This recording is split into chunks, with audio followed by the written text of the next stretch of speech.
ناظرین السلام علیکم۔ ناظرین آپ دیکھ رہے ہیں گفتار نیوز چینل۔ کرپشن کی بازار گرم، سرکاری خزانے کو ڈاکہ۔ دادو گفتار نیوز چینل۔ دادو ٹریجری آفس کرپشن کا بنیادی گھر بن گیا۔ 54 ریٹائرڈ ملازمین کو دوبارہ ریٹائر کرا کے 6.5 کروڑ سے زائد کرپشن کا انکشاف ہوا ہے۔ عام معلومات موجود 54 ریٹائرڈ سرکاری ملازمین کو کے اکاؤنٹس کے ذریعے 6,52,29,194 روپے منتقل کیے۔ انکوائری شروع ہونے سے واسطے دار افسروں اور ملازمین میں تہلکہ مچا ہوا ہے۔ رقم منتقل ہونے والے اکاؤنٹس میں 26 primary teacher, 11 higher secondary teacher, 3 police اہلکار، 1 ASI، 4 نائب قاصد، 2 چوکیدار، 1 سب رجسٹرار اور چھوٹے بڑے ملازمین شامل ہیں۔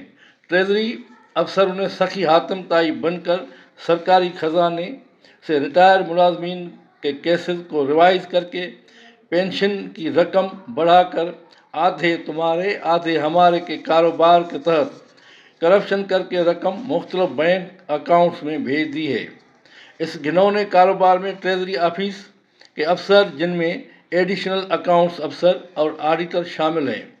معلومات کے مطابق حیدرآباد قاسم آباد بینک میں 32,60,833 نوشر و فیروز کی بینک میں 29,26,754 جوہی بینک 23 لاکھ سے زائد رقم منتقل کی گئی ہے۔ اسی طرح بینکوں کے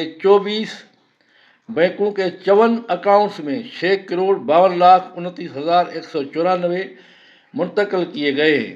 اس کے علاوہ ٹریجری کمبر شہدا کوٹ کو آگ لگا کر ریکارڈ جلانے کے ماہر ٹریجری افسر، جو حال ہی میں حیدرآباد سے ریٹائر ہوا ہے، جس نے رشوت کی عالمی ریکارڈ توڑ کر 2 بیٹوں کو بھاری رشوت دے کر ریونیو سندھ میں مختار کار لگوایا ہے، اور اربوں کی پراپرٹی، جس میں لگژری بنگلے، لگژری فلیٹ اور گاڑیوں کی صورت میں بڑی مالی پوزیشن مستحکم کی ہے، جبکہ بنیادی طور پر ایک مزدور کا بیٹا ہے۔